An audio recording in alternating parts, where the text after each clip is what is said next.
Hello दोस्तों, good morning. कैसे आप लोग? आई होप बहुत अच्छे होंगे। पिछली क्लास में हमने चैप्टर एक जय प्रक्रम के बारे में समझे थे और आज वन शॉट में आपको क्लियर करेंगे श्वसन के बारे में बहुत ही जल्द।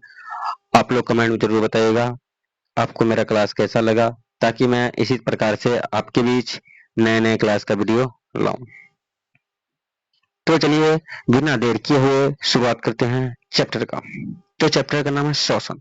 तो आखिर ये श्वसन होता क्या है? चले क्या श्वसन, इसको श्वसन यानी जो सांस हम लेते हैं ओकरे न कहते हैं श्वसन। यानी वायुमंडल से क्या करते हैं हम? ऑक्सीजन लेते हैं। क्या लेते हैं? ऑक्सीजन लेते हैं।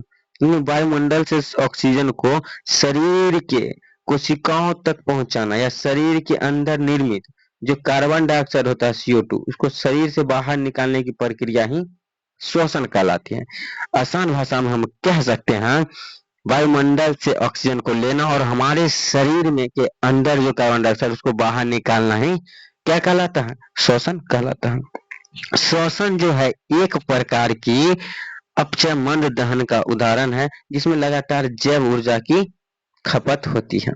और श्वसन की जो प्रक्रिया है, सबसे पहले हवा जो है फेफड़ा में जाता है और फेफड़ा जो है शरीर के विभिन्न कोशिकाओं तक पहुंचाता।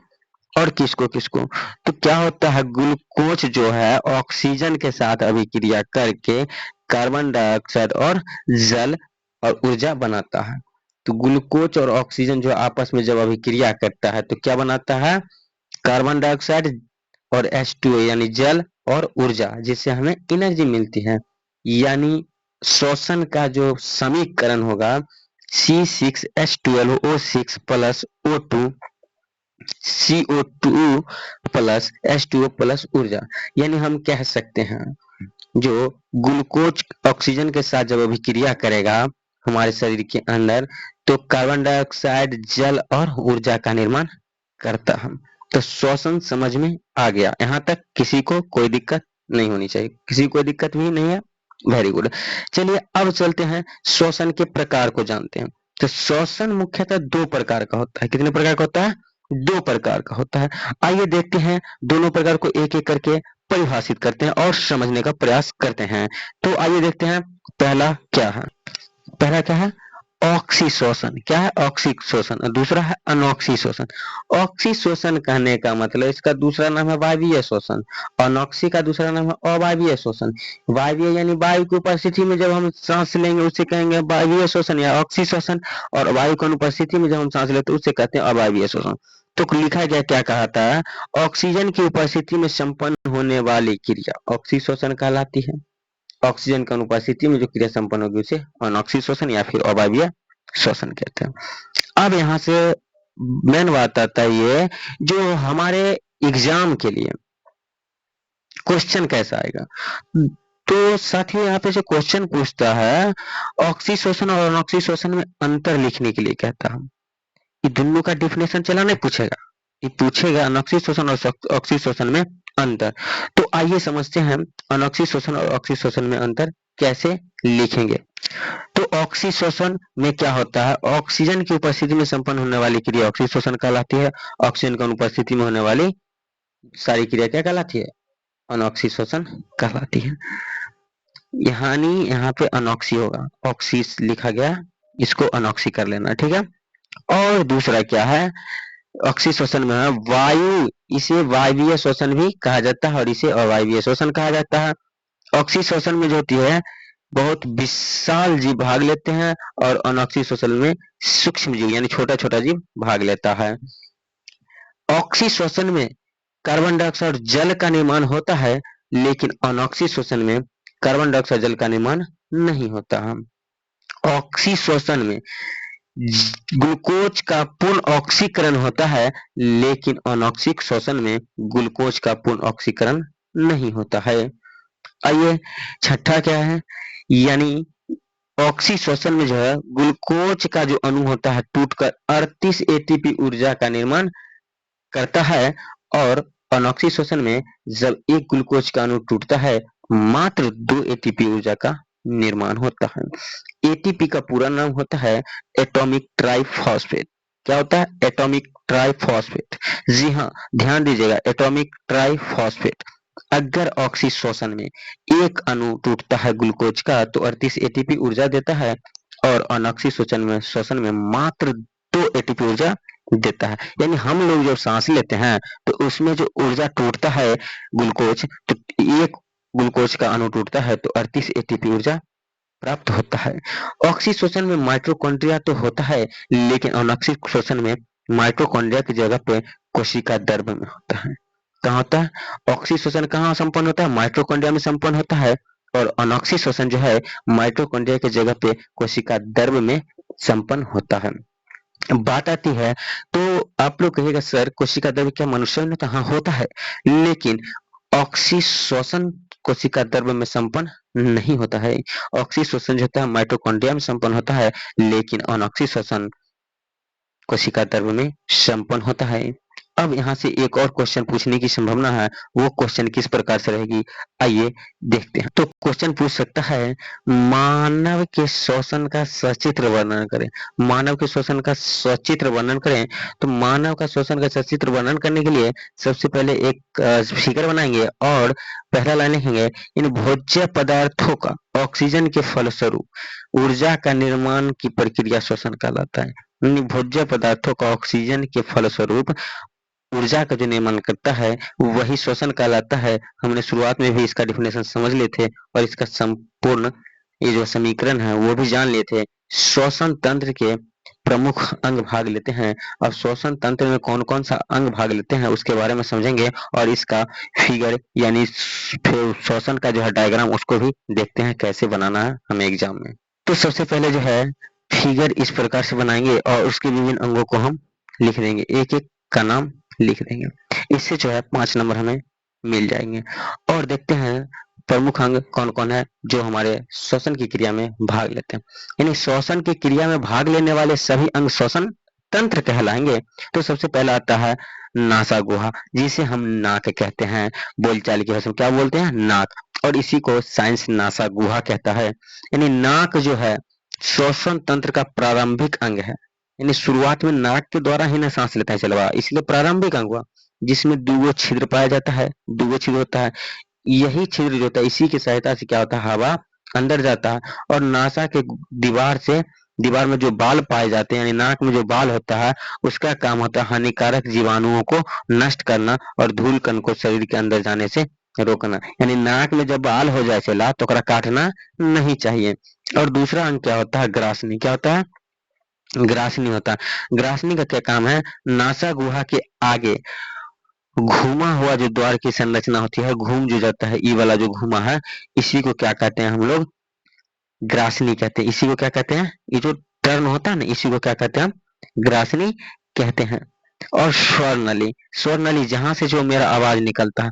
अब स्वर नली की बात किया जाए तो अभी हम दोस्तों बता रहे हैं स्वर नली की बात किया जाए तो स्वर नली जो है ये वाला हो गया, ये वाला जो भाग है इसको कहते हैं स्वर नली, जहां से जो हमारा आवाज बाहर निकलता है। यानी स्वर नली जो होती है पैरिक्स के पीछे एक चौड़ी सी नली के रूप में खुलती है जिसे स्वर नली कहा जाता है। यह आवाज का केंद्र बिंदु भी कहा जाता है। यानी पैरिक्स जिस छिद्र के द्वारा लैरिक्स में, याद रखना पैरिक्स जिस छिद्र के द्वारा लैरिक्स में खुलता है उसे ग्लेटिक्स कहते हैं और ग्लेटिक्स के ऊपर एक ढक्कन होता है जिसे हम एपिग्लेटिक्स कहते हैं। ठीक है, और जिसका कार्य क्या है? इसका कार्य है भोजन को स्वर नली में जाने से रोकना। अगर भोजन जो है हमारे स्वर नली के अंदर चला जाता है तो हमें छींक आ जाती है या फिर हिचकी आने लगती है या फिर हमें जो कभी कभी जैसे हम कहते हैं सरक जाना, सरकते हैं तो क्या होता है? सब बाहर जो निकल जाता है, इसी की वजह से होता है। चौथा क्या है? चौथा हमारा है ब्रोकाई। क्या? ब्रोकाई। ये जो होता है ना स्वर नली के वक्ष गुहा में पहुंचकर 2 भागों में विभाजित हो जाती है जिसे ब्रोकाई कहते हैं। इसके प्रत्येक भाग में एक एक फेफड़ा होता है। इन हमारे शरीर के अंदर 2 फेफड़ा, प्रत्येक भाग में एक एक फेफड़ा होता है। एक गुहा से पानी अंदर जाता है और दूसरा गुहा से खाना अंदर जाता है। इसीलिए कहा जाता है दोस्तों खाना खाते समय जो मोबाइल वगैरह नहीं चलाना चाहिए या फिर किसी चीज के बारे में सोचना नहीं चाहिए। खाना खाते समय अगर किसी चीज के बारे में हम लोग सोचते हैं तो क्या होता है? तो सड़क जाता है। यानी पानी वाला नली में खाना चल जाता है, खाना वाला नली में पानी चल जाता है, उल्टा पुल्टा हो गया। क्या कि ढक्कनवा क्यों बना रहे हैं? और ढक्कनवा को क्या कहते हैं? एपिग्लेटिक्स कहते हैं। एक ढक्कन होता है गैलेटिक्स होता है, ढक्कन होता है गैलेटिक्स के रूप में होता है, और ये ढक्कन एक एक होता है। अगर हम खाना खाते हैं तो पानी वाला ढक्कन बंद रहता है तो खाना वाला छिद्र में जाता है, और पानी पीते हैं तो खाना वाला को बंद करके पानी वाला में पानी डालता है। और जब हम मेरा ध्यान कहीं अलग रहता है हम लोग का, और खाना खाते हैं फिर मोबाइल चलाते रहते हैं, तो उस समय क्या होता है ढक्कन कन्फ्यूज हो जाता है। खाना खाते हैं तो पता ही नहीं चलता है खाना वाला में जाना है कि पानी वाला में, वो कंफ्यूजन में इन्ना उन्ना करते रहता है, तब तक खाना अंदर जाता है, इसलिए उल्टा पुल्टा हो जाता है, जिसके कारण हमें सड़क जाते हैं और खाना वगैरह जो है बहुत ज्यादा मात्रा में बाहर निकल जाती है। अब जानते हैं प्रमुख जीवों के श्वसन अंग, यानी सभी जीवों का श्वसन अंग जो है अलग अलग होता है। आइए समझते हैं एक एक कर। तो प्रमुख जीवों का श्वसन अंग क्या क्या होता है। सबसे पहले मानव, ये पूछेगा ऑब्जेक्टिव में, मानव का श्वसन अंग क्या है, तो फेफड़ा होता है। मछली का क्या है, गलफड़ा या गिल्स होता है। ऑक्टोपस, ये भी मछली है इसीलिए इसका भी गिल्स होता है। मच्छर, मक्खी, कीट, कॉकरोच, ये सब का ट्रेकिया होता है। क्या होता है, ट्रेकिया। जैसे शेर हो गया, सांप हो गया, पक्षी हो गया, ये सब फेफड़ा से सांस लेता है। मेढक का है ना, त्वचा से भी लेता है और फेफड़ा से भी लेता है। केचुआ, ये भी त्वचा से लेता है। और चूहा जो है ये फेफड़ा से लेता है। क्या लेता है, फेफड़ा से। यानी 12 जीवों के बारे में हमने आपको बता दिया, जीवों का श्वसन अंग के बारे में बता दिया। हमको नहीं लगता इसके बाहर से कोई क्वेश्चन आने वाला है। यानी अगर आप लोगों को देखना है तो इसको एक बार क्या कर लेना, सर का स्क्रीनशॉट ले ले, और अगर आपको पीडीएफ चाहिए तो एक नंबर नीचे डिस्क्रिप्शन में दिया गया है, उस पर कॉन्टेक्ट करके आप पीडीएफ ले सकते हैं। चलिए आगे चलते हैं, कुछ फिगर के हिसाब से समझ लें। मछली जो है, देखिए ये जो था मछली जो है गिल्स, इसी को कहते हैं। किसको कहते हैं, गिल जो है, यही गिल्स हो गया। यानी ये जो है मछली का क्या हो गया, गिल्स हो गया। ये वाला भाग क्या हो गया, गिल्स हो गया। अब रही बात, गिल्स तो हो गया। अब समझते हैं ट्रेकिया क्या होता है। ट्रेकिया यानी ये जो है ट्रेकिया से सांस लेता है, जेकरा हम कहते हैं कॉकरोच। क्या कहते हैं, कॉकरोच। ऑक्टोपस, ये है ऑक्टोपस, ये भी किससे सांस लेता है, गिल्स से सांस लेता है। मच्छर, ये सब किससे सांस लेता है, मक्खी वगैरह जो है ये सब जो सांस लेता है। इस सब के बारे में हम लोग जान चुके हैं और फिगर भी देख ली है। आइए चलते हैं आगे। ये तो है बहुत ही वीवीआई पॉइंट है एग्जाम की दृष्टि से। श्वसन की क्रिया जो होती है, दो क्रियाओं का सम्मिलित रूप होता है। कितनी क्रियाओं का, दो क्रियाओं का सम्मिलित रूप होता है। पहला जो होता है प्रश्वास, यानी कहने का मतलब श्वसन की क्रिया के दौरान हवा जो है नाक से होते हुए फेफड़े तक जाता है, एवं ऑक्सीजन का फेफड़े की दीवारों में स्थित, फेफड़ा का जो दीवार होता है उसमें जो स्थित रहता है रक्त कोशिका, इसके माध्यम से हीमोग्लोबिन की सहायता से शरीर के सभी कोशिकाओं तक पहुंचाता है। यानी हमारे शरीर के अंदर ऑक्सीजन जो है, ऑक्सीजन को विभिन्न भागों, हमारे शरीर के विभिन्न कोशिकाओं तक पहुंचाने का काम कौन करता है, रक्त में उपस्थित हीमोग्लोबिन जो है पूरे शरीर के विभिन्न भागों में पहुंचाने का काम करता है ऑक्सीजन को। यानी ऑक्सीजन का एक लाइन में हम कह सकते हैं, ऑक्सीजन का ढोने का काम कौन करता है, हीमोग्लोबिन करता है। यानी जब शरीर के अंदर जाने के बाद हीमोग्लोबिन के साथ मिल जाता है कौन, ऑक्सीजन, तो उसे ही ऑक्सी हीमोग्लोबिन कहते हैं। यानी जब हमारे शरीर के अंदर ऑक्सीजन चला गया और हीमोग्लोबिन से मिल गया तो ऑक्सी हीमोग्लोबिन कहलाएगा। जैसे हीमोग्लोबिन ऑक्सीजन के साथ अभिक्रिया करके क्या कहलाएगा, ऑक्सी हीमोग्लोबिन कहलाएगा। और दूसरा होता है उच्छ्वास। तो उच्छ्वास क्या होता है, उच्छ्वास यानी श्वसन की क्रिया के दौरान शरीर कोशिकाओं में निर्मित, यानी हमारे शरीर के अंदर जो कार्बन डाइऑक्साइड जो निर्मित होता है, निर्माण होता है, वह हीमोग्लोबिन के साथ मिलकर फेफड़े तक आ जाता है। यानी रिटर्निंग फेफड़ा तक आ जाता है। जब फेफड़ा तक आ जाता है तो फेफड़ा क्या करता है, उस कार्बन डाइऑक्साइड को नाक के द्वारा पुनः वायुमंडल में छोड़ देता है। यानी नाक के द्वारा उसे वायुमंडल में फिर क्या करता है, पहुंचा देता है। और यह शरीर से बाहर निकालने की प्रक्रिया है, उच्छ्वास कहलाता है। स्वच्छवास और पश्वास और उच्छ्वास समझ में आ गया। यानी बाहर निकालेगा उच्छ्वास, अंदर गया तब पश्वास। यानी ऑक्सीजन जब हीमोग्लोबिन से अभिक्रिया करेगा तो क्या कहलाएगा, ऑक्सी हीमोग्लोबिन। और कार्बन डाइऑक्साइड जब हीमोग्लोबिन से अभिक्रिया करेगा तो क्या कहलाएगा, कार्बोक्सिल, कार्बोक्सी हीमोग्लोबिन। क्या कहलाएगा, कार्बोक्सी हीमोग्लोबिन कहलाएगा। कोई दिक्कत यहाँ तक नहीं है। तो चलिए देखते हैं, अब समझते हैं आदमी के बारे में समझे, जीव के बारे में समझेंगे तो पौधा भी सांस लेता है ना, कि पौधा भी सजीव है, तो पौधा के बारे में सोचते हैं। पेड़ पौधा अपनी श्वसन की प्रक्रिया जो होती है पत्ती, तना, जड़ में स्थित छोटा छोटा जो छिद्र होता है उसके द्वारा करता है। यानी पत्ती में रंध्र पाए जाते हैं। क्या पाए जाते हैं, रंध्र पाए जाते हैं, जिसके द्वारा पेड़ पौधा क्या करता है, सांस लेता है। तीनों यानी तना, तना में जो है वात रंध्र पाया जाता है। पत्ती में रंध्र पाया जाता है और तना में वात रंध्र पाया जाता है, जिसके द्वारा पेड़ पौधा सांस लेता है। तो यहाँ तक तो समझ गया, पत्ती में रंध्र और तना में वात रंध्र, और जड़ में जो है ना मूल रोम होता है। क्या होता है? मूल रोम होता है, जिससे क्या होता है? गैसों का आदान प्रदान होता है। जिससे क्या होता है? गैसों का आदान प्रदान होता है। अब आती है बात, पेड़ पौधा जो है, पेड़ पौधा श्वसन क्रिया बहुत मंद गति से होती है। यानी पेड़ पौधा में श्वसन की जो क्रिया होती है ना, बहुत ही मंद गति से होती है। पेड़ पौधा भी श्वसन की क्रिया ऑक्सीजन गैस लेती है। पेड़ पौधा भी श्वसन की क्रिया में ऑक्सीजन लेती है और कार्बन डाइऑक्साइड छोड़ती है, लेकिन वो कब? रात में। लेकिन दिन में जो पेड़ पौधा कार्बन डाइऑक्साइड लेती है और ऑक्सीजन को छोड़ती है। इसे ही हम श्वसन गैस का परिवहन नहीं होता, इसमें श्वसन गैस का परिवहन नहीं होता। जब ऑक्सीजन लेके कार्बन डाइऑक्साइड छोड़ेगा तो श्वसन का परिवहन नहीं होगा, अगर कार्बन डाइऑक्साइड लेके ऑक्सीजन छोड़ेगा तो श्वसन का परिवहन होगा। अब जंतुओं का श्वसन होता कैसे है उसके बारे में हम समझते हैं। जंतु में श्वसन कैसे होता है, आइए एक एक करके समझते हैं। तो जंतु में जो श्वसन होता है, सूक्ष्म जीव, एक कोशिकीय जीवों में श्वसन कैसे होता है? यानी सूक्ष्म जीव में श्वसन का विसरण विधि के द्वारा होता है। किसके द्वारा होता है? विसरणता। विसरण क्या? जब कोई जीव उच्च सांद्रता से निम्न सांद्रता की ओर अर्ध परागमय झिल्ली को पार कर जाता है तो उसे विसरण कहते हैं। यानी विसरण मतलब क्या होगा? जैसे मान के चलो मिट्टी तेल जमीन पर गिर जाता है, एक जगह गिरता है तो पूरा फैल जाता है ना, ठीक उसी तरह जब उच्च सांद्रण से निम्न सांद्रण में, यानी उच्च सांद्रता वाला जो होता है, कोई भी चीज उच्च सांद्रता से निम्न सांद्रता की ओर एक अर्ध परागमय झिल्ली को पार कर जाता है तो उसे विसरण कहते हैं। अब आती है बात कार्बन मोनोऑक्साइड के बारे में। तो कार्बन मोनोऑक्साइड चला है ना, एक जहरीला गैस है। कार्बन मोनोऑक्साइड जहरीला गैस है, कैसे ही क्वेश्चन पूछ सकता है एग्जाम में।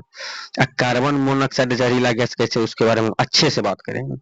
कार्बन मोनोऑक्साइड गैस जो है प्राण घातक गैस बोलते हैं। और क्यों बोलते हैं? कार्बन मोनोऑक्साइड सबसे जहरीला गैस माना गया है क्योंकि यह हीमोग्लोबिन से अभिक्रिया करके कार्बोक्सिल अम्ल का निर्माण करता है। यह शरीर की कोशिकाओं में ऑक्सीजन को जाने से रोकता है और ऑक्सीजन के अभाव में व्यक्ति की मौत हो जाती है, जिसके कारण यह जो है प्राणघातक साबित होता है। अब क्या होता है समझते हैं। कार्बन मोनोऑक्साइड जो है जैसे ही हीमोग्लोबिन केकरा देखता है? कार्बन मोनोऑक्साइड को देखता है। कार्बन मोनोऑक्साइड को जब हीमोग्लोबिन देख लेगा तो की करता है? ऑक्सीजन को भगा देता है। यानी एक पहला प्यार है कार्बन मोनोऑक्साइड और दूसरा प्यार है ऑक्सीजन से जबरदस्ती शादी हुआ। तो कार्बन मोनोऑक्साइड को जैसे ही हीमोग्लोबिन देखता है क्या करता है? कार्बन मोनोऑक्साइड को देखा तो क्या किया? तुरंत एकरा ऑक्सीजन को बोला तू भाग यहाँ से, तू हमारा साथ नहीं रहेगा, और ढोने लगता है किसको? कार्बन मोनोऑक्साइड को, जिसके कारण हमारे शरीर में ऑक्सीजन की कमी हो जाती है और आदमी की मौत हो जाती है। तो हम कह सकते हैं कार्बन मोनोऑक्साइड जो है एक प्राणघातक गैस है या फिर कार्बन मोनोऑक्साइड एक जहरीला गैस है। यहाँ तक किसी की कोई दिक्कत? मिलते हैं फिर से नई क्लास में, और हमने एक वन शॉट में बहुत ही छोटा कम समय में एक छोटे वीडियो के माध्यम से आपको ये दूसरा चैप्टर पूरा एक कॉन्सेप्ट के साथ समझाने का प्रयास किया। अगर आपको नोट्स चाहिए या फिर कहीं पे हमें बता सकते हैं या फिर कमेंट में बता सकते हैं। तब तक के लिए जय हिंद, जय भारत, धन्यवाद।